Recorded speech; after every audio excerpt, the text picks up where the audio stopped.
આ પોરબંદર છે વિસ્તાર અને રાજીવનગર જલારામ એક અને અહીંયા અમે 2 વર્ષથી આવી તકલીફમાં રહી છીએ. નથી કોઈ જવાબ દેતું કે નહીં કાંઈ. નગરપાલિકામાં ગયા હતા ત્યાંય અમને કોઈ જવાબ આપ્યો નહીં. અને આ પાણી અહીંયા જે આ પાણીનો પ્રશ્ન અમને કેટલા 2 વર્ષથી આમને કોઈ વેનવાળા નથી આવતું. છોકરાઓને તેડવા આવે તો એમ કે બેન ભાવ વધારી દો. રિક્ષાવાળા તો એ કોઈ આવતું નથી અત્યારે. જે કોઈને કાંઈ કહીને તો અમને ના જ કહે, કોઈ જવાબ જ નથી દેતું. એમ કે થઈ જશે કઈ તો એમ કે સમસ્યા આ તો બેન રહેવાની જ છે ચોમાસા પછી. અમે કીધું થોડું ઘણું હલવાનું કરી દો તો કોઈ લોકો જવાબ નથી દેતું. આ સમય અહીંયા પાણી છે ને આ જે પટો તો છે ને ત્યાં તો કાંઈ અમારે જેદુનું કર્યું ના કામ એ પહેલાનું ભરાય ને બાકી તો જ્યાં અમે જાય ને ગારો ને લપટી જાય. મારા હસબન્ડ હમણાં જાતા હતા તો એ સ્લીપ થઈ ગયું બાઇક તો અત્યારે એને મારા છોકરાને કેન્સલ છે. અમારે અહીંયા ઇમરજન્સીમાં ક્યાંય જવું કરવું હોય ને તો અમારે જઈ શકતા નથી અત્યારે અમારે કે એટલે આ તકલીફ અમારે જેદુનું આ કામ આવ્યું તેદુનું છે. મારું નામ ક્રિષ્ના જાવિયા છે. અમે રાજીનગરમાં રહીએ છીએ. 15 વર્ષથી રહીએ છીએ, પણ 2 વર્ષથી આ ગટર માટે ખોદેલું છે ને ત્યારની હાલત સાવ ખરાબ છે. ને તો રાજીનગરમાં અમારે કાંઈ પ્રોબ્લેમ જ નહોતો.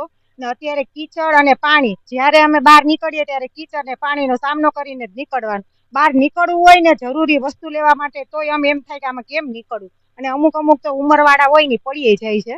એટલે ગયા વખતે એ રીતના હતું ને આ વખતે એ જ રીતના પ્રોબ્લેમ છે. અત્યારે આ પાણી તમે જુઓ, આવી રીતના પાણીમાં જવાનું. સ્કૂટર તો હું ચલાવતી જ નથી કે આવા વાતાવરણ આમાં પાણીમાં આપણે સ્કૂટર ચલાવીએ તો પડવાની બીક રહીએ, તો પડીએ તો આપણે હાથ પગ ભાંગે. એના કરતા જો આવી રીતના આ હાલત છે ને તો આનું કંઈક તમે નિવારણ લઈ આવો. નગરપાલિકા વાળાને કંઈક આવી રીતના ખોદીને તમે મૂકી ન દો. ને આ 2 વર્ષથી અમારી આવીને આવી હાલત છે. જય ભવાની. હું પાયલ દવે, મહિલા શિવસેના જિલ્લા પ્રમુખ. અત્યારે જે સમસ્યા છે અમારા રાજીવનગરની, 2 વર્ષથી અમે લોકો અહીંયા જાણે નર્ક જ છે એવું અમે લોકો અત્યારે 2 વર્ષથી એવું છે અમારી પાસે અહીંયા કે નર્કમાં અમે લોકો રહી રહ્યા છીએ. એટલા બધા ખાડા છે. ગટરો જે હમણાં નવી ચેમ્બર બનાવી છે એની આજુબાજુ પણ મોટા મોટા ખાડા પડી ગયા છે. રસ્તામાં પણ તમે જોઈ શકો છો કે કેટલા મોટા ખાડા છે.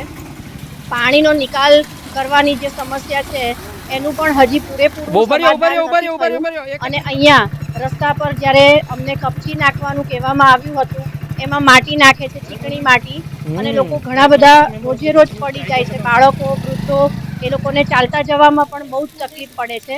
તો આ સમસ્યાનું નિરાકરણ જો 10 દિવસમાં નહીં આવે તો અમે 1000 મહિલાઓ શિવસેના દ્વારા નગરપાલિકાનો ઘેરાવો કરીશું અને આનું નિરાકરણ અમને નહીં મળે ત્યાં સુધી અમે એની પૂરેપૂરી લડત આપીશું.